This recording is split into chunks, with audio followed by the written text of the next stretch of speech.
Se terminó, gente, se terminó la primera temporada de Los Anillos del Poder y vamos a repasar lo que no viste en este último capítulo, además de teorías sobre la segunda temporada. Corre apertura. Muy buenas, nación YouTube, ¿cómo andan? Soy Lucas Baini, esto es Cámara en Mano y esto es todo lo que no viste en los capítulos números 7 y 8 de El Señor de los Anillos, Los Anillos del Poder, los cuales en realidad funcionan como un capítulo doble. Si había episodios que deberían haber salido juntos, eran estos, porque el último capítulo de esta temporada le da mucho más peso a situaciones que suceden en el capítulo 7 y al mismo tiempo hace que grandes momentos de ese capítulo pierdan un poco de fuerza al quedar alejados del foco de este final de temporada. Estos capítulos marcaron a todos los personajes con la misma constante y es el cuestionarse sus acciones a pesar de las buenas intenciones, tener una crisis de fe para después recobrar la esperanza, siendo la esperanza un concepto clave con el que nos va a dejar esta temporada. Entre los pelosos, Nori tiene un quiebre en su creencia por el extraño, lo cual desencadena su partida y en el final de temporada vuelve a su lado y se hace cargo del rol que el destino le tenía preparado. En las tierras del sur, Galadriel por fin ve los efectos de su búsqueda sin paz por Sauron y durante este episodio final va a darse cuenta que ella misma fue quien le facilitó el camino a su enemigo. Por su parte, Thio se siente responsable del desastre por sus acciones, Elendil maldice el día que decidió ayudar a la elfa en el mar y Miriel descubre que la profecía de su padre se hizo realidad. En su momento, él le había dicho que en su viaje a la Tierra Media, ella solo encontraría oscuridad y efectivamente es lo que sucedió con sus ojos. Al regresar a Númenor, Elendil y Miriel van a tener que estar más aferrados que nunca a la fe porque la muerte de Tar Palantir va a traer consecuencias enormes en el reino. Por el lado de los elfos, Gil-galad es el primero en retroceder en su búsqueda por una luz que salve a los elfos, a pesar de ser el que en el comienzo obligó a Elrond a traicionar a un amigo por el Mithril. Elrond mismo va a terminar arrepintiéndose de sus acciones de enviar a Galadriel a Valinor y ayudar a Celebrimbor incluso bajo la influencia de Halbrand. Y quizás efectivamente sea Celebrimbor el único personaje que, por lo menos por ahora, no se arrepiente de sus acciones y ve la creación de estos tres anillos como un gran éxito. Para organizar este video vamos a ir desde lo más grande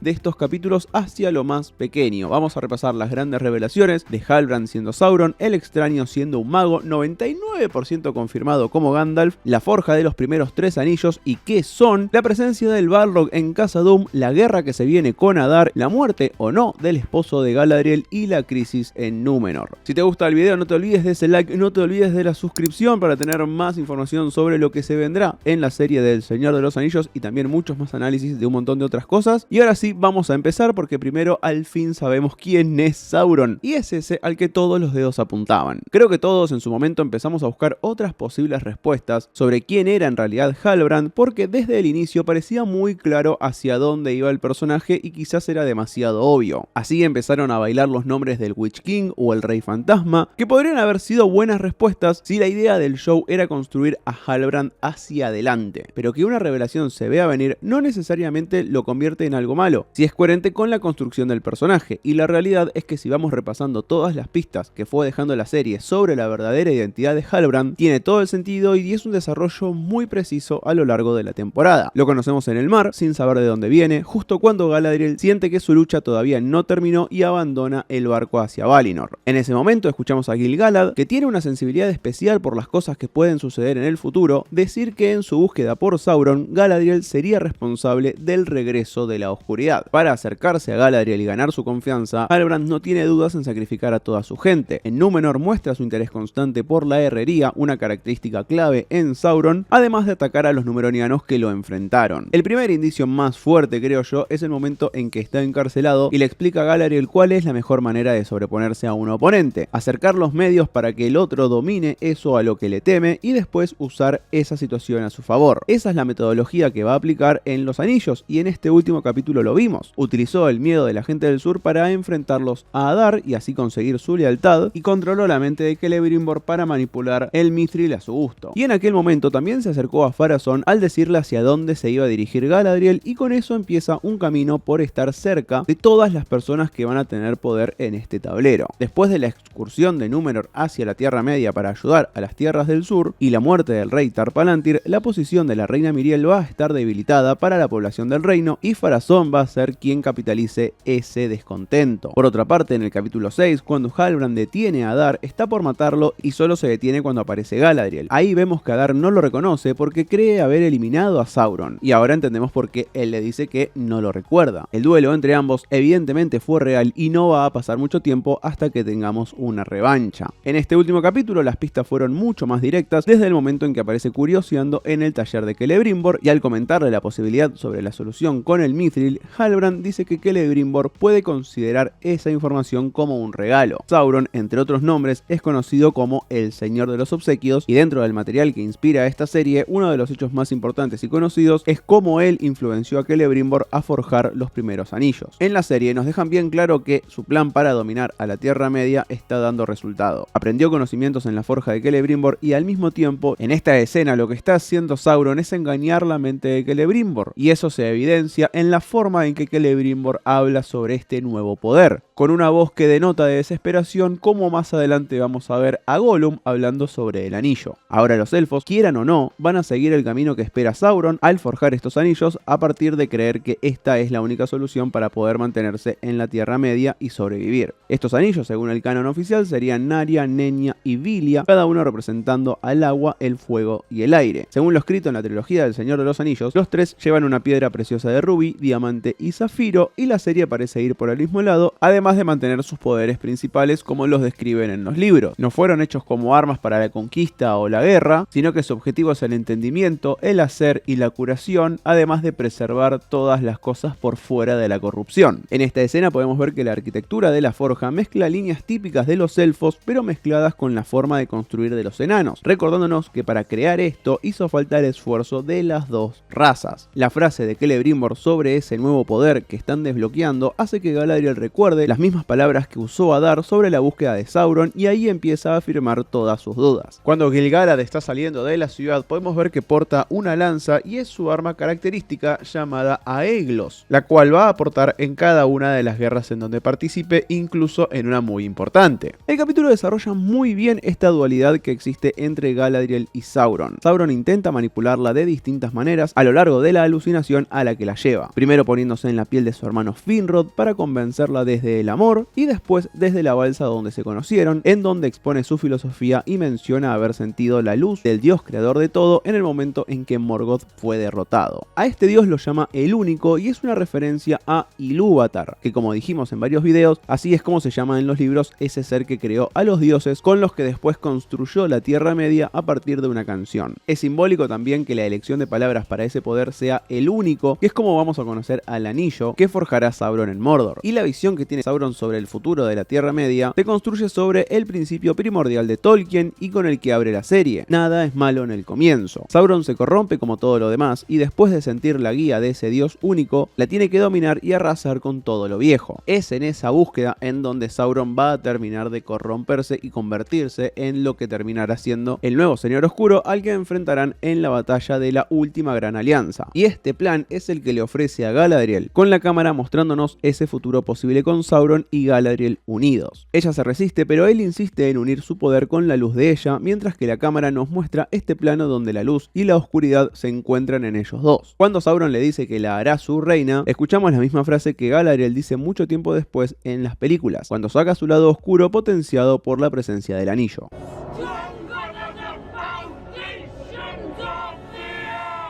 Galadriel se niega, siempre aferrándose a esta daga, que es el recuerdo de su hermano asesinado en su búsqueda por Sauron. Y esta daga también representa todo eso que el nuevo Señor Oscuro quiere destruir. Por eso también que Galadriel tenga que destruir esta daga para poder crear los primeros anillos significa dos cosas muy importantes. Primero, significa el fin para esta búsqueda de venganza de Galadriel y dejar ir a su hermano. Y por el otro, es una victoria para Sauron, que justamente hace que Galadriel se desprenda de ese pasado en pos de forjar un elemento que va a ser tan clave en la ascensión de Sauron al poder. Todo esto se desarrolla en esa alucinación, mientras Sauron en la realidad arroja a Galadriel al agua y escapa, con Elrond rescatándola y el Señor Oscuro ya en camino hacia su nueva forja. Ahí, con el conocimiento sobre la aleación y el descubrimiento de un material tan peculiar como el Mithril, la serie puede mostrarnos el proceso de Sauron para forjar los anillos que le dará a los enanos y a los hombres para después crear el suyo, ese que va a gobernarlos a todos. Y si lo piensan bien, este es uno de los dos únicos momentos en toda la temporada en donde vemos a Halbrand solo. No tenemos la perspectiva de otro personaje junto a él, siendo el otro momento en Númenor en donde lo vemos dudar sobre agarrar o no esa insignia del Reino del Sur. Según el actor que interpreta a Halbrand, en ese momento él decide seguir interpretando su parte por precaución a que alguien lo estuviera mirando, incluso los dioses. En este plano final, en cambio, él ya está tan seguro de lo que tiene que hacer, de su misión y de su poder, que ya no necesita engañar a nadie, ni siquiera a los dioses. Realmente lamenté que el plano del ojo de Sauron en llamas mirando al Monte Doom no haya sido lo último que vimos en la temporada, porque creo que así tenía mucho más poder que verlo caminando hacia el volcán. Más cuando escenas antes ya nos habían mostrado ese icono del ojo de fuego de Sauron en el momento en que se lanza el Mithril a la fundición. Y ahora hablemos del extraño, un personaje del cual me enamoré a lo largo de la temporada y creo que es una de las mejores interpretaciones en la serie hasta ahora. Si pueden hacer el ejercicio de repasar las escenas desde el primer capítulo a esta parte, el trabajo en la mirada de Daniel Heyman es sutil y sumamente poderoso, partiendo desde la ingenuidad y el constante asombro hasta llegar a la sabiduría, calma y sentimiento paternal en la última escena. Es todo un viaje de personaje concentrado en una sola mirada. El comienzo de este capítulo nos tira una bola curva al mostrarnos a las tres místicas asegurando que él es Sauron, con la líder convirtiéndose en Nori. Asumo que a partir de haberle sacado un pelo a ella en el capítulo anterior, aunque el engaño dura muy poco y con la ayuda de los pelosos, el extraño por fin comienza a controlar sus poderes y conocimiento gracias a canalizarlos a través del bastón que le roba a la líder de las místicas. Estos seres, al ser derrotados, muestran su verdadera apariencia y parecen estar vinculadas al mundo invisible, como lo estarán los Nazgûls, y de ahí toman su poder. Antes de ser derrotadas, las místicas llaman al extraño como Istar, que es una deformación del término Istari, el cual representa al grupo de magos que llegan a la Tierra Media en distintos puntos de la historia. Según los libros, los azules son los primeros, con Radagast, Saruman y Gandalf siguiéndoles. Por cómo se comporta el extraño y a partir de algunas frases clave, podemos creer que él es Gandalf en un 99%, y el hecho de que después de vencer a las místicas las convierta en esta especie de polilla, relaciona al extraño todavía más con Gandalf si pensamos en las películas y su relación tan especial con esta especie. Sin embargo, tenemos que tener en cuenta que esto es un elemento que Peter Jackson sumó a su trilogía y no está en los libros. Pero lo cierto es que todavía no podemos asegurar cuál de estos magos es. Lo que se nos establece en esta temporada es que su conexión con Nori fue clave para despertar su bondad por sobre sus poderes, y en caso de ser Gandalf, esa conexión con la gente mediana va a durar durante miles de años, manteniéndose con Bilbo y después con Frodo. Esta secuencia de pelea con las místicas también es muy significativa para los pelosos. Primero porque por primera vez como pueblo deciden entrometerse en temas de las razas que ellos llaman gigantes, y segundo, al morir Zadok, se contraponen a sus costumbres de dejar atrás a sus caídos, quedándose para acompañar al viejo Zadok en sus últimos momentos. También me gustó que para vencer a la mística, todas le tiren piedras, ya que dentro de los capítulos dedicados a los hobbits, Tolkien escribe que tenían particularmente buena puntería al revolear piedras, cosa que generaba terror en los animales de la comarca. Al día siguiente, los pelosos se reagrupan y están listos para seguir con su caravana, ahora liderada por Malva y Poppy. Con la destrucción de sus carrozas en el capítulo anterior, tenemos lo que puede ser un cambio enorme en la forma de vida de los pelosos, que durante miles de años fueron nómades. Este puede ser el inicio de algo que podría llegar a desembocar en la creación de los primeros asentamientos y así las diferentes colonias de medianos que más tarde serán hobbits. Nori sale de la colonia con su mochila dispuesta a acompañar al extraño, y es toda una secuencia que nos hace acordar a la salida a la aventura de Bilbo en el Hobbit, mientras el extraño decide hacia dónde caminar con una técnica que ya vimos usar a Gandalf. Cuando estés en una duda, guíate por tu nariz.